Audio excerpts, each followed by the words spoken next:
বিসমিল্লাহির রহমানির রহিম।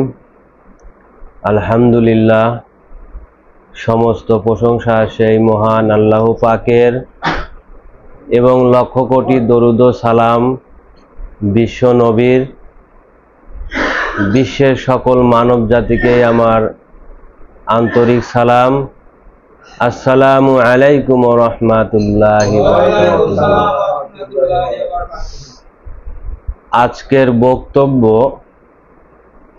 কোরআনে আল্লাহ পাক সালাতের সাথে যে জাকাত প্রদান করতে বলছে, সেই জাকাতের হাকিকতি বর্ণনা নিয়ে। প্রিয় বিশ্ববাসী, আল কোরআনের প্রথম দিক নির্দেশনায় হলো বেল গায়েবের প্রতি ঈমান আনা এবং বেল গায়েবের যে সালাত আছে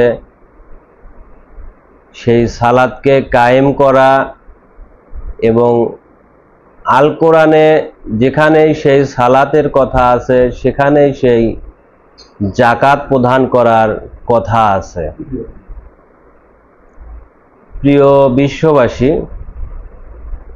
আমরা এই পৃথিবীর এই বনি মানব, এই সালাত সম্পর্কেই আমরা কি সঠিক ধারণা নিয়ে এই সালাত আদায় করতেছি? বা এই যে জাকাত প্রদান করে মানুষ, জাকাতের যে বিষয়বস্তু, এই পৃথিবীতে ইসলাম ধর্মের অনুসারী যারা আছে, যারা এগুলো করে, আসলে কি এটা আমাদের জাকাত হচ্ছে? আমি এটা নিয়ে বিশ্বের মানুষের কাছে একটু পরিষ্কার করে দিতে চাই। সালাত আরবি শব্দ, এই সালাতের ফার্সি শব্দ হলো নামাজ, আর বাংলা শব্দ হলো সংযোগ স্থাপন করা। কার সাথে সংযোগ স্থাপন করব? সেই বেল গায়েবের সাথে। এখন এই পৃথিবীর বনি মানুষ, এনারা সেই বেল গায়েবকে অদৃশ্য বানাচ্ছে। আসলে দেখেন, অদৃশ্য বলতে কোনো কিছুই নাই। আসলে কি কোনো কিছু যেখানে না থাকে, তাহলে আমি সংযোগটা কার সাথে করব? এটা কি ঠিক হলো? আসলে এই বেল গায়েবের অর্থ দ্বারায় কোনো কিছু লুকায়িত, অর্থাৎ আমার এই মানব ভাণ্ডের ভিতরে আল্লাহ পাকের সেই অশেষ রহমতে আল্লাহ আমার পিতাকে, হযরত আদম শফিউল্লাহকে, যখন তার স্বীয় আত্মা থেকে ফুৎকারে আত্মা দিয়েছিল, সেই ফুৎকারে আত্মা আমার পিতা থেকে এভাবে অনাদিকাল চলতে চলতে আমাদের ভিতরেও, এই মানুষের ভিতরেও সেই পিতার সেই জীবন বেল গায়েব হয়ে, অর্থাৎ লুকায়িতভাবে আমাদের ভিতরে আছে। সেই বেল গায়েবের উপর কোরআন ঈমান আনতে বলতেছে এবং সংযোগ স্থাপন করতে বলতেছে। কার সাথে কার সংযোগ? এই যে আমার যে ভাণ্ড আছে, আমার যে অস্তিত্ব আছে, এই অস্তিত্বকে সেই মূল যে ফরজ আত্মা, যে আত্মা আল্লাহ পাক আমার পিতাকে দান করেছিল, সেই আত্মা সকল মানুষের ভিতরে আছে। সেই আত্মার সাথে আমাকে সংযোগ স্থাপন করতে হবে। আর এই সংযোগ যখন স্থাপন হয়ে যাবে, তখন আপনি হবেন সেই সালাত কায়েমকারী। এবার আসেন, এই সালাত যারা কায়েম করবে, এই সালাতের যে জাকাত আছে, সেই জাকাত তারা প্রদান করবে। এটা কিভাবে করা যায়? প্রথম যদি আমি এই জাকাতের বিষয় নিয়ে আসি, তাহলে দেখেন, আল্লাহ পাক সর্বপ্রথম হযরত আদম শফিউল্লাহকে তাহার জীবন জাকাত হিসেবে দান করে।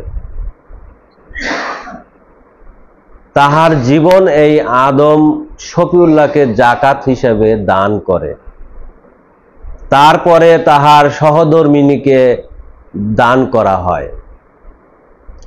এবার আমি আমাকে দিয়ে বুঝাই, আমার পিতা এবং আমার মাতা আমাকে জাকাত দিয়ে এই পৃথিবীতে আমাকে পূর্ণ মানুষ হিসেবে দাঁড়া করাইছে।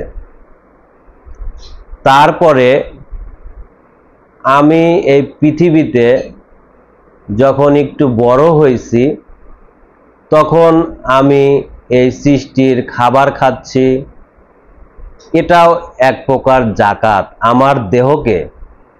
আমার দেহকে আমি জাকাত দিচ্ছি। কারণ জাকাতের বাংলা যদি আপনি দেখেন, পরিশুদ্ধ করা, বৃদ্ধি করা, তাহলে এখানে আপনি কি বৃদ্ধি করবেন? যেহেতু কোরআন বলতেছে প্রত্যেকটা মানুষের নিজ সত্ত্বের উপর সালাত কায়েম করার হুকুম এবং জাকাত প্রদান করার হুকুম নিয়ে আসছে, এখানে যদি আমি অর্থের জাকাত দেই, এটা কি সেই কোরআনের সাথে মিল পড়ে নাকি কোরআন থেকে এটা দূরে সরে যায়? অবশ্যই এই অর্থেরও জাকাত হয়। যদি আমি এই জাকাতের ব্যাখ্যা নিয়ে আসি, যদি বাংলায় বলি পরিশুদ্ধ করা, অর্থাৎ আমি একজনকে সম্পদ দিলাম, আমার গচ্ছিত যে সম্পদ আছে তার থেকে কিছু সম্পদ দিলাম,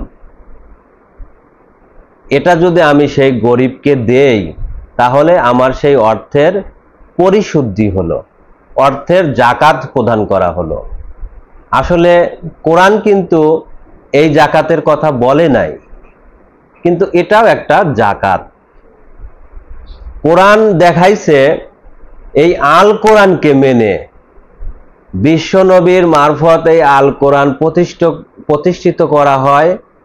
আর এই আল কোরআনকে মেনে যে সেই আল্লাহ পাকের সে জীবনকে কায়েম করে, আল্লাহ পাকের সেই সালাতকে কায়েম করে যে ব্যক্তি সর্বপ্রথম সেই মূল আদমে যাবে, সেই মূল আদম এই গরিব মানুষকে, এই বনি মানুষকে, এই মানুষ তো গরিব ফকিন্নি, কিচ্ছু না এই বনি মানুষের, এই বনি মানুষকে জাকাত প্রদান করবে। এটা আল্লাহ পাকের অত্যন্ত ইচ্ছা ছিল যে এই ফকিন্নি মানুষকে, গরিব মানুষকে, এই বনি মানুষকে জাকাত প্রদান করে তার জাতি বৃদ্ধি করবে। অর্থাৎ আমার কাছে যদি কিছু থাকে, আমি কিন্তু আরেকজনকে জাকাত দিতে পারি। ঠিক এরকমই জাকাতের বিষয়বস্তু আসে, সেটা জ্ঞানও হতে পারে। আবার যেমন আমি স্কুলে ভর্তি হয়েছি, আমার মুর্শিদ আমাকে লেখাপড়া শিখাইছে, সে কিন্তু আমার পড়ালেখা আমি কেমন করতেছি সেটার কিন্তু সে পরীক্ষা নিতে পারে। যেমন আমাদেরকে বলছে যে তোমরা বিশ্বের বুকে কথা বলো, তোমরা যে আমার সন্তান, কি জ্ঞান অর্জন করলে তোমরা বিশ্বের বুকে কথা বলো। আমরা যে কথা বলতেছি, আমরা যে ক্ষুদ্র জ্ঞান থেকে আরো বেশি জ্ঞান অর্জন করতেছি লেখাপড়ার ভিতর দিয়ে, এবং মানুষের কাছে যে প্রকাশ করতেছি, এটাও একটা জাকাত, এটাও একটা জাকাত। প্রিয় বিশ্ববাসী, এই জাকাত নিয়ে সমস্ত কিছু এই মানুষের কাছে পরিষ্কার করে দিলাম। এবার এই বিশ্বের মানুষ বুঝুক যে আসলে জাকাতের সঠিক বিধানটা কোনটা, জাকাতের সঠিক বিধান কোনটা। আল্লাহ পাকের মহৎ তিনটে গুণ আছে, ন্যায়, নিরপেক্ষ এবং সমতা। যদি আপনি অর্থের দিক দিয়ে বিচার করেন, তাহলে আল্লাহর ন্যায়, নিরপেক্ষ এবং সমতা থাকে না। কারণ সালাত যদি সেই গরিব মানুষের জন্যও হয়, বড়লোক মানুষের জন্যও হয়, তাহলে জাকাতও সবার জন্য। তাহলে বড় লোক জাকাত দিবে আর গরিব জাকাত দিবে না। আসলে এই গরিব আর এই বড় লোকের তফাৎ এখানে করে নাই। এখানে যে এই কোরআনের সালাতকে কায়েম করবে সেই হলো আল্লাহ পাকের রাজত্বে সর্বশ্রেষ্ঠ ধনী। সেই ধনী মানুষ ইচ্ছা করলে অন্য বনি মানুষকে, এই ফকিন্নি মানুষকে জাকাত দিতে পারে। এই বিধানকে আল্লাহ পাক রেখেই এই জাকাতের বিধানটা বা এই সিস্টেমটা চালু করতে পারে, এটাই আমার মনে হয়েছে। এবং অতীতের যে ইতিহাসে এবং দলিলে সালাতের কথা আছে যে তোমাদের পূর্ববর্তী যারা ছিল সে পূর্ববর্তীদের তাদের উপরও এই সালাতের নির্দেশ ছিল, কিন্তু জাকাতের কথা কিন্তু বলা হয় নাই। কিন্তু তারাও ইচ্ছে করলে তাদের জাতিকে এই জাকাত দিয়ে তাদের জাতি কিন্তু বৃদ্ধি করতে পারত, কিন্তু তারা এই সিস্টেমটা করেনি। কারণ জাকাত দিলেই সে জাতি বৃদ্ধি হবে, আর সে জাতি বৃদ্ধি হোক বা পরিশুদ্ধ হোক বা পরিচ্ছন্ন হোক, যেটাই হোক, হলেই এই মানুষ সবকিছু বুঝতে পারত। তাই তারা সেই জাকাতের সিস্টেম হয়তো করেনি বা সেই দলিলেও সেভাবে পাওয়া যায় না। কিন্তু আল্লাহ পাকের মনোনীত ধর্ম এই ইসলাম, এই ইসলামের সেই মূল হাকিকতের আল্লাহ পাকের সে আইন এবং এটা আল্লাহরই ধর্ম। তাই আল্লাহ পাক সেই নিজের জাতিগণন করার জন্য এই কোরআনে এমনভাবে করা আইন করেছে যে এই বনি মানুষ এই কোরআনকে মানবে, মেনে এই সত্যের উপর দাঁড়াবে, অবশ্যই অবশ্যই এই বনি মানুষকে, এই ফকিন্নি মানুষকে জাকাত প্রদান করে তাদের জাতি বৃদ্ধি করতে হবে। এটা আল্লাহ পাকের করা নির্দেশ। তো প্রিয় বিশ্ববাসী, আজকে এই জাকাতের বর্ণনা দিলাম। যদি আপনাদের এই বিষয়ে কোনো মন্তব্য থাকে তাহলে সরাসরি আমার সাথে যোগাযোগ করতে পারেন, আমার নাম্বার দেওয়া থাকে। এবং ধর্মীয় বিষয়ে নতুন নতুন সব তথ্য পেতে আমাদের চ্যানেলটি সাবস্ক্রাইব করে রাখুন। কারণ এই বনি মানুষকে সত্য প্রকাশের জন্যই আমরা সেই আদম সন্তান পৃথিবীতে জাগ্রত হয়েছি। আমাদের কিন্তু জীবন আছে। এই পৃথিবীর বনি মানুষ আমাদের কাছেই একমাত্র সূক্ষ্ম জ্ঞান পাবে। এছাড়া যত তরিকাবাদ আছে, সুফিবাদ কন, আধ্যাত্মিক যত লাইন কন, শরীয়তি যত লাইন কন, তাদের কিন্তু জীবন নাই। তারা কিন্তু সঠিক জ্ঞান আপনাদেরকে দিতে পারবে না। তারা যদিও অনেক জ্ঞানের কথা বলে, কিন্তু এদের ভিতরেও ভুল আছে। ভুল ছাড়া কেউ নাই। কারণ যার জীবন নাই সে একটা শোনা কথা বা একটা মুখস্থ কথা বা একটা এখান থেকে এক কিতাবের কথা, এ ধরনের কথা নিয়ে তারা পৃথিবীর মানুষকে বলতে পারে। অনেক গভীরের কথাও অনেক জ্ঞানীরা, অনেক আধ্যাত্মিক জগতের লোকরা, যেমন লালন ফকির, আমাদের জাতীয় কবি কাজী নজরুল ইসলাম, এনারা কিন্তু অনেক আধ্যাত্মিক কথা বলেছেন। কারণ তাদের সেই ধারণা, চিন্তা, চেতনা ছিল, কিন্তু তারা কিন্তু কোনো জীবনের উপর এসে প্রতিষ্ঠিত হয়নি, কিন্তু তাদের সেই ভাবনা চিন্তা ছিল। এরকম চিন্তা ভাবনার থেকে অনেক সুফিবাদ আছে, অনেক আধ্যাত্মিক অনেক লোক আছে, এনারা বলতে পারে। কিন্তু সঠিক যে সূক্ষ্ম জ্ঞান, এটা সেই আদম নূরের মূল মুর্শিদ এবং তার সন্তানরা ছাড়া আপনারা কোথাও পাবেন না। কারণ আমাদের নিজস্ব জীবন আছে, আমরাই পারি একমাত্র এই ইসলাম ধর্মের হাকিকতি বর্ণনা দিতে। তো প্রিয় বিশ্ববাসী, এই বলে আমি আমার বক্তব্য এখানেই সমাপ্তি করছি। সুবহানাল্লাহি ওয়া বিহামদিহি, সুবহানাল্লাহিল আযীম। আসসালামু আলাইকুম ওয়া রাহমাতুল্লাহি ওয়া বারাকাতুহু।